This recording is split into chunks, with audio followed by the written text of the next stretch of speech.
Bismillah. Waalaikumsalam warahmatullahi wabarakatuh. Ustaz izin bertanya, bagaimana caranya berdakwah tentang larangan mengucapkan Natal ke grup main WhatsApp yang di dalamnya terdapat non-muslim? Apakah lebih baik berdakwah secara personal atau bagaimana Ustaz? Ya. Jazakumullah khair. Pertanyaan ini kenapa selalu datang berulang setiap tahun? Tidak pernah tuntas. Padahal ketentuannya sudah diketahui dengan jelas, aturannya juga sudah dipahami dengan baik, dan ini sudah selesai sebetulnya masalah ini. Sudah selesai, tinggal kita hanya perlu penegasan saja dan meyakinkan pada diri kita dengan keimanan. Baik, pertama teman-teman sekalian, jelas bahwa hukum mengucapkan ucapan selamat, ingat baik-baik, mengucapkan ucapan selamat pada agama lain, di luar keyakinan kita, dalam keimanan kita sebagai muslim, itu tidak diperkenankan.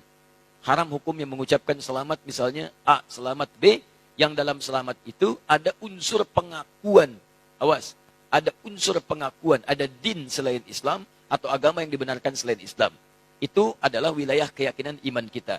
Sebetulnya sama aja. Yang bukan Islam pun, non-muslim pun meyakini kepercayaan dia yang benar.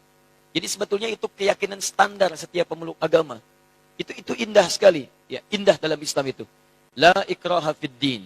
Baik, tidak ada paksaan dalam agama. Kita nggak boleh paksa orang. Tapi kita pun tidak boleh mengikutkan keyakinan kita pada keyakinan orang lain. Dan itu sebetulnya standar dalam keyakinan beragama. Silakan cek. Quran surah ketiga Ali Imran ayat ke-19.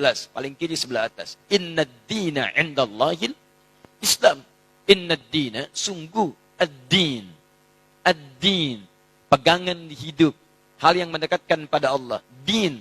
Yang dipahami dengan agama itu, kata Allah, nggak ada yang lain di sisi Allah kecuali Islam. Allah sudah mengatakan, lihat, yang saya ridhai, yang saya tetapkan hanya Islam, tidak ada yang lain. Bahkan kalimatnya menggunakan inda, indallahi. Inda itu bisa berarti yang sangat dekat, bisa berarti yang ridhai, bisa berarti juga yang ditetapkan. Bahkan kalau dalam konteks kemanusiaan, yang dimiliki.